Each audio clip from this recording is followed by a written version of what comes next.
এইটো কুকুৰটো ওনাৰ পালোঁ। ওনাৰটো তেখেত দাদা সঞ্চিত দা হয়। তেখেতে মানে ঘৰৰ পৰা অকণমান মাজে মাজে ওলাই যায়। আমাৰ লাষ্ট এসপ্তাহৰ পৰা খবৰ আহি আছিলে যেনেকৈ এটা স্পীচ ব্ৰিডৰ এইখিনি ৰাস্তাত বাৰহলীয়া ঘৰৰ পৰা চুবুৰীত মানুহে দেখি আছে। কিন্তু আজি যেতিয়া বাৰহলীয়াত গ'ল কুকুৰটো, তেতিয়া মোৰ দেন আমি বহুত ইমান কলছ পালোঁ ৰাতিপুৱাৰ পৰা। তো আমি বিচাৰি বা খবৰ কৰি গম পালোঁ যে দাদাৰ হয়, আৰু দাদাও বিচাৰি আছিলে ক'ত গ'ল, কেইদিন অহা নাই। তো আজি আমি দাদাৰ হাতত দিলোঁ আৰু দাদাই লৈ আহিলে। এতিয়া এইটো ধুনীয়াকৈ ৰাখিব, গা চা ধুৱাই তাক ধুনীয়াকৈ ৰাখিব। আৰু দাদা মানে ইন ফিউচাৰ মানে কৈছোঁ আৰু ফৰ ইন কেছ আপোনাৰ যদি ৰাখিবলৈ সিহঁতক বা যিকোনো কুকুৰক, আপোনাৰ হওক বেলেগৰ হওক, কেতিয়াবা ৰাখিবলৈ দিগদাৰ হয়, মানে আমি কেতিয়াও মানে এইটো নকৰোঁ, মানে এবাণ্ডনটো আমি কেতিয়াও কৰিব নিদিওঁ। আমি লাগিলে আমি ঘৰ এটা বিচাৰি দিম।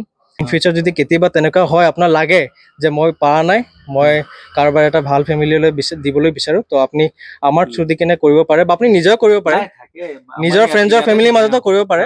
তো সেইটো আমাৰ কনচাৰ্ণ মানে।